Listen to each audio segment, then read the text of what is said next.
प्रधानमंत्री जी, आपने यूपीएससी में अनपढ़ लोग बिठा रखे हैं। ये यूपीएससी की 2026 की नोटिफिकेशन है। सबसे बेसिक प्रीलिम्स की नोटिफिकेशन में 40 से ज्यादा स्पेलिंग मिस्टेक है।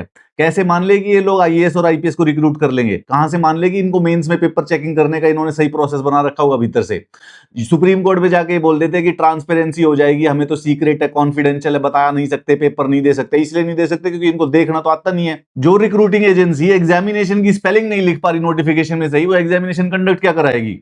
अगर आपको यकीन ना हो या देश में किसी और को यकीन ना हो, ये स्क्रीनशॉट दे रहा हूं पेज नंबर वाइज। ये यूपीएससी की नोटिफिकेशन की गलत स्पेलिंग और उसके आगे की सही स्पेलिंग है। कैंडिडेट्स, कैंडिडेट्स नहीं लिखा जा रहा इनसे, बेंचमार्क।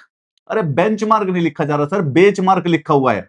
बाकी सब छोड़ो, कोलकाता की स्पेलिंग नहीं आ रही इनको, छत्तीसगढ़ की स्पेलिंग नहीं पता, मेघालय की स्पेलिंग नहीं पता, मैथिली की स्पेलिंग नहीं पता। ये करवाएंगे पेपर, किसके हाथ में दे रखा है? इसीलिए ब्यूरोक्रेसी की हालत जो है ना वो वैसे दिख रही है। कहां से पकड़ेंगे पूजा खेड़कर को जब इन्हें यही नहीं पता कि क्या करना है? जिसको भी चाहिए स्क्रीनशॉट ले लो, एक एक करके स्क्रीन पे दिखा रहा हूं और चेक कर लेना पेज नंबर के साथ स्पेलिंग मिस्टेक। कुछ इतनी सारी माइनर थी कि मैंने छोड़ दी, मैंने कहा कौन दिखाए, और ग्रामेटिकल एरर तो हमने इसमें ढूंढनी बंद कर दी भाई। यूपीएससी इसको रिट्रैक्ट करो, इसको भाई कैसे मान ले तुमको? अरे देश की प्रीमियम एजेंसी हो, अरे देश में सिविल सर्विसेज से बड़ा एग्जामिनेशन नहीं है, अगर उसके अंदर भी ऐसी टुच्ची चीज है तो कहां से मान ले हम तुम्हारी क्रेडिबिलिटी?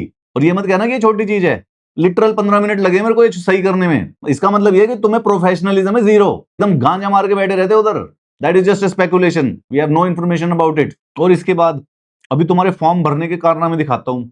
भगवान कसम भाई, 5 साल हो गए यूपीएससी, तेरे को अब तक ये समझ में नहीं आया कि फॉर्म कैसे भरवाना है भाई। और कतई गजब हो तुम लोग। ये जो तुम अपने नोटिफिकेशन में हेल्पलाइन नंबर दे देते हो, अरे 365 दिन में से कभी नहीं चला।